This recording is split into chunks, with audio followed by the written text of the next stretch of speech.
La deuxième partie de cette émission est consacrée donc au handisport. Beaucoup d'actions liées au monde du handicap sont menées tant sur le plan local que national. Nous l'avons vu, le handisport en fait partie. Un champion est parmi nous, le sprinter handisport Timothée Adolphe. Bonjour Timothée. Bonjour.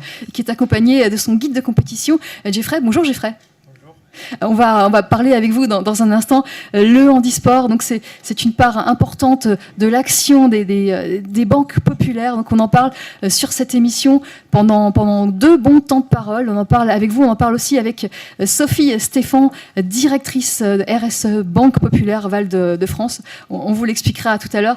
Alors il faut savoir que le handisport, c'est financé, c'est soutenu par la Fondation nationale Banque Populaire et aussi par les banques populaires locales. La Fondation nationale Banque Populaire, Timothée Adolphe, qui vous aide, qui vous a aidé. Tout à fait. Est-ce qu'on peut expliquer comment ? Alors, donc moi, je suis soutenu par la Fondation depuis 2014. Ça a été dans un premier temps par la Banque Populaire au niveau national, puis après par la région Val-de-France. En fait, il faut savoir que quand on est un sportif déficient visuel, et comme dans mon cas, on doit faire appel à certains guides, j'ai fait le choix, moi, de prendre en charge dans ma pratique à 100% mes guides. Et étant donné que j'en ai plusieurs, j'en ai 4 voire 5 cette année, je suis un collectionneur de guides. Oui, c'est beaucoup. C'est beaucoup, mais c'est nécessaire aussi quand on veut faire du haut niveau et quand on se déplace en stage ou en compétition. Du coup, faut savoir que les frais sont multipliés forcément quand un athlète il se déplace, un athlète valide quand il va se déplacer en stage, il a éventuellement juste des frais pour lui et son entraîneur, éventuellement un kiné en plus.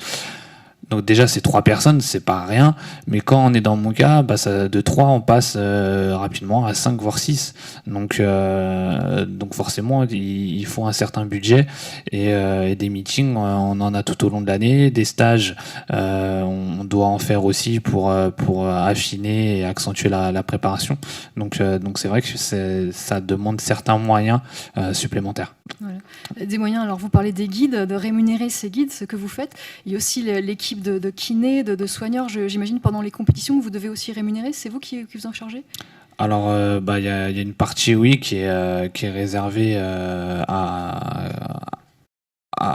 au côté médical et qui est un point absolument nécessaire et non négligeable d'une préparation parce que quand on est sur des bases de 20 à 25 heures d'entraînement par semaine pour les semaines les plus chargées, on est obligé d'avoir des soins de récupération si ce n'est pas des petits bobos, voire des blessures. Donc faut savoir qu'un athlète il a toujours un petit bobo. Ça veut pas dire que c'est une blessure, mais c'est la machine est tellement sollicitée, c'est un peu comme on fait souvent la comparaison d'une Formule 1 sur les sprinteurs, parce qu'un petit déréglage peut amener justement à la blessure. Donc c'est important qu'on voit régulièrement un kiné, un ostéo ou autre, de manière à s'assurer que la machine, tout est bien huilé. Voilà, donc ça fait beaucoup de frais. Par exemple, Geoffrey, vous êtes... bonjour Geoffrey. Bonjour. Donc vous êtes guide de Timothée Adolphe, vous êtes guide à temps complet. Comment ça fonctionne ? Comment êtes-vous rémunéré ? Alors, je ne suis pas guide à temps complet, on est plusieurs. Donc moi j'ai 2 séances à faire avec Timothée et on se partage les séances avec les autres guides. On a chacun notre rôle. Moi je suis là pour tout ce qui va être technique et sprint court. Il y en aura qui seront là pour le sprint long, l'aérobie. Et en termes de rémunération, Tim me rémunère tous les mois. Au début, il m'avait pris un peu en charge parce que je cherchais un travail qui pouvait éventuellement me donner du détachement pour que je puisse être disponible pour Timothée. Et j'ai repoussé parce que je ne trouvais pas de travail qui acceptait ce projet. Donc en attendant, Tim m'avait pris totalement en charge. Et depuis le début de l'année, j'ai pu trouver cet emploi qui m'accompagne. Et du coup, Tim me défraie. Voilà. On les salue, d'ailleurs, c'est mon club qui a fait aussi cet effort, qui est le PUC, le Paris Université Club, qui a pris l'initiative de prendre Jeffrey en CIP, donc un contrat d'insertion professionnelle qui a été mis en place par Thierry Braillard lors des années 2014-2015 quand il était secrétaire d'État au sport, et c'est un contrat qui s'inscrit dans le pacte de performance. Et Jeffrey, donc cet emploi, il vous permet de vivre. Vous travaillez à côté, vous êtes compétiteur, vous êtes un sportif de très haut niveau vous-même. Vous êtes en équipe de France ? Alors, j'ai été en équipe de France jeune et depuis 2 ans que je suis passé senior, j'ai plus refait de sélection parce que j'ai enchaîné beaucoup de bobos, mais je pense pouvoir retrouver peut-être l'équipe de France si je continue à bien m'entraîner. Et oui, cet emploi me permet de vivre et de m'entraîner avec Timothée. Ça me laisse beaucoup de temps. Et de toute façon, tout est aménagé pour que je puisse être performant, partir en stage avec Timothée et que tout se passe bien. Alors, vous êtes son guide, c'est-à-dire que vous courez à ses côtés en compétition. Vous pouvez nous expliquer comment ça se passe, on a du mal à l'imaginer. Oui, alors je cours à côté de lui. Tim, j'essaye de lui donner mon tempo et il essaye de courir à ma foulée. C'est pour ça qu'il choisit des guides qui sont plus performants parce que si j'avais le même niveau que Timothée, je pourrais pas le faire évoluer vu qu'on a le même niveau. Donc du coup, il se dirige vers des athlètes de haut niveau qui peuvent éventuellement le faire courir à des chronos qui peut lui donner accès à des podiums. Et à chaque fois, à l'entraînement, il essaye de s'adapter. Et un beau jour, c'est Timothée. Alors, vous courez le 100 mètres en combien ? Alors, j'ai un record en 10 secondes 35 sur le 100 mètres. Timothée et moi-même, on a un record en 11 secondes 09 maintenant. Et le record du monde est en 10,92. Voilà. 10,92, bravo. On a le record d'Europe, donc voilà, c'est... Oui, vous avez le record d'Europe en 60 mètres, Timothée Adolphe. Ah non, sur 60, on l'a établi, c'est le record du monde qu'on a établi avec Jeffrey au mois de mars, lors des championnats de France, et sur 100 mètres, c'est le record d'Europe. Sur 60, malheureusement, c'est un record du monde qui est pas reconnu en tant que tel, c'est reconnu en tant que meilleur perf de tous les temps, parce que il y a pas cette étiquette. L'IPC, donc le Comité international paralympique, ne reconnaissant pas les performances indoor. Mais bon, c'est la même chose, une meilleure perf de tous les temps, un record du monde, enfin voilà. Mais pour revenir à ce que disait Jeffrey, c'est important effectivement d'avoir un guide et des guides qui ont une marge chronométrique. D'une part parce que le guide doit être a beaucoup de choses à penser pendant la course, donc c'est une énergie supplémentaire qui déploie, et forcément, vu qu'on veut toujours progresser, on vise des athlètes qui peuvent permettre cette progression, et donc avec Jeffrey, à l'heure actuelle, il a la marge, par exemple, pour nous emmener sur des bases de 10,80. Voilà, et donc aller chercher ce fameux record du monde. Et dans le futur, vous projetez sur les prochains Jeux paralympiques, Tokyo 2020 et puis Paris 2024, Timothée Adolphe ? Tout à fait. Alors déjà, il y a Tokyo, et il y aura les championnats du monde même avant Tokyo l'année prochaine à Dubaï, où ils se termineront jour pour jour l'année prochaine, parce que c'est au mois de novembre, où on va briller, on va aller tenter d'aller décrocher l'or et d'aller détrôner David Braun, l'américain, qui est un peu près sur les mêmes bases que nous en ce moment. Donc voilà, ça nous laisse de bons espoirs. Voilà. Merci Timothée Adolphe, merci Jeffrey. Avec Sophie et Stéphane, avec Bertrand Brugerolles qui sera présent dans un instant. On parle de ces compétitions. Peut-être un dernier mot, Timothée Adolphe, sur l'apport que vous apporte la fondation Val de France. Tout d'abord, c'est une relation maintenant qui s'est construite depuis 4 ans.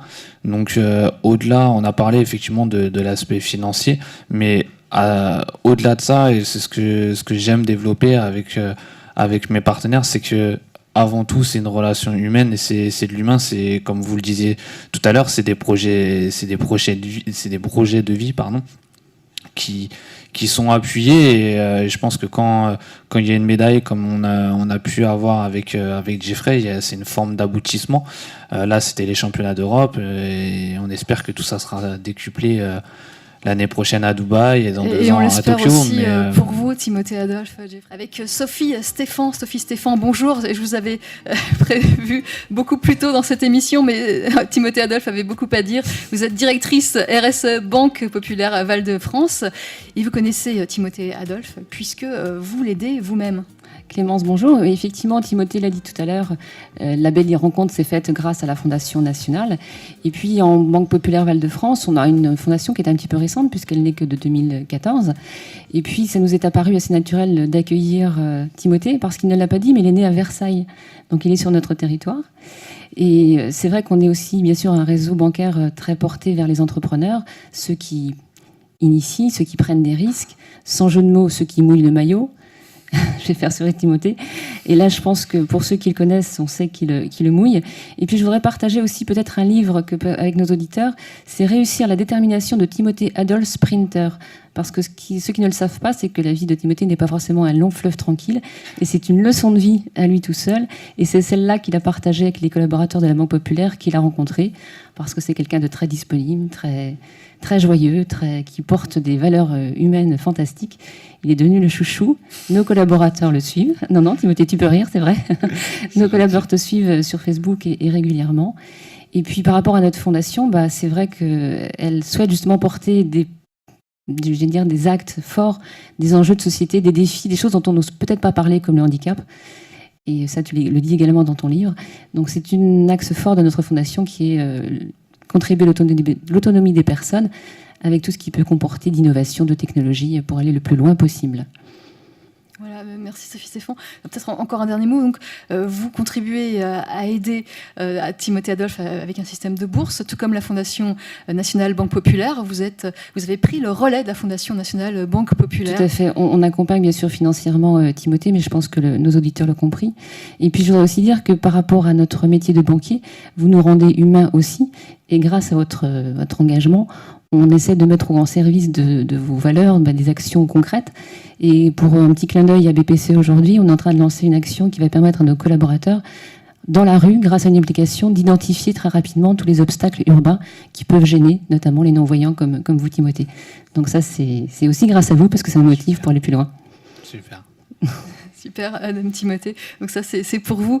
Je passe la parole à Bertrand Brugerolles, président du jury handicap de la Fondation Banque Populaire, la Fondation nationale.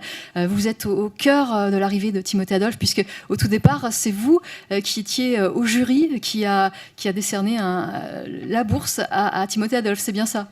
C'est bien ça. Et donc, c'est notre jury qui a pu retenir la candidature de Timothée, qui nous a d'emblée séduit, à la fois par son potentiel sportif, mais aussi par sa personnalité et par le charisme qu'il porte. Et c'est une des grandes valeurs auxquelles on s'attache dans notre jury. Alors, je dirais, pour parler un peu de la Fondation, et dans son jury handicap, que j'ai le bonheur de faire partie de ce jury depuis 25 ans et de le présider depuis 10 ans avec un jury fait d'experts qui viennent de toute la France. Alors nous sélectionnons des projets de vie, on l'a déjà dit, dans des domaines variés, études, formation professionnelle, défis sportifs, projets sportifs et création d'entreprises. Et en fait, la Fondation, à sa manière, reprend les valeurs des banques populaires, à savoir solidarité et esprit d'initiative.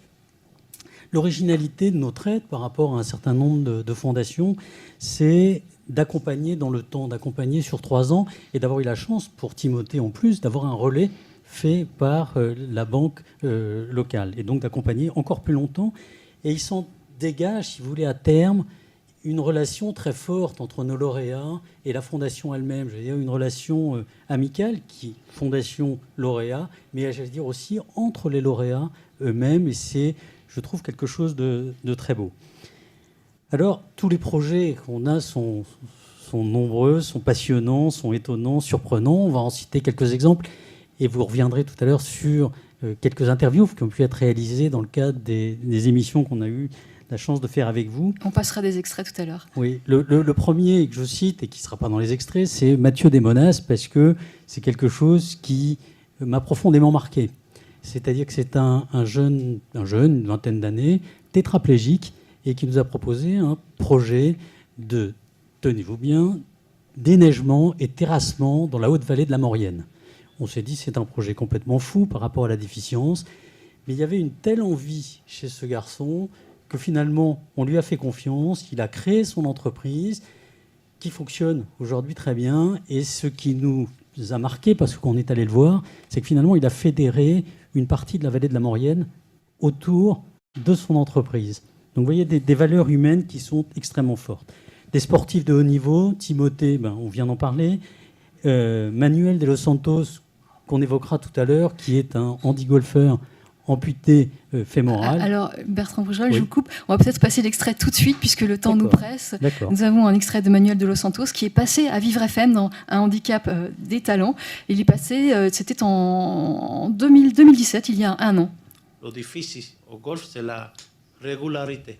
Et je viens un petit peu au baseball, et donc j'ai eu la chance de savoir déjà qu'en la vie, pour progresser, il faut bosser, il faut travailler. Et donc, ça ne me faisait pas peur parce que je voulais atteindre un bon niveau. Je savais la seule technique qu'il fallait que je réussisse, c'est travailler, travailler, répéter, répéter, répéter. Et aujourd'hui, je connais un petit peu parce qu'au golf, je pense qu'il faut apprendre toujours. Tous les jours, tu apprends quelque chose, même si tu es à haut niveau. Et donc, j'essaie de répéter mon geste parce que moi, je n'ai qu'une seule jambe. Je ne peux pas balancer ou mettre mon poids derrière ou même mon poids devant. Donc, j'essaie de trouver des situations avec les professeurs. Chacun professeur que je n'ai l'opportunité de côtoyer, il me dit, Manuel, ça sera bien que tu te mettes comme ça. Essaie, si ça marche, tu le fais. Si ça ne marche pas, tu ne le fais pas. Essaie sa position-là, fais ceci. Et la beauté des golf, que nous sommes tous une famille. Merci. Donc c'était Manuel de los Santos, Bertrand Brugerolles. On n'aura pas le temps de passer l'extrait de Thomas Koenig, mais vous pouvez, vous avez encore une minute, conclure justement sur ces beaux portraits. Alors, ces beaux portraits, je vais conclure très vite, simplement pour dire quand même que Manuel dos Santos, il est numéro 1 mondial en handi-golf, et il est un des meilleurs golfeurs parmi les valides en France. Alors les autres lauréats, Nathalie Biro, qui a un des problèmes d'audition et qui a créé son entreprise de bijoux, Charlotte Desmousseaux, qui est malvoyante et qui ouvre une librairie.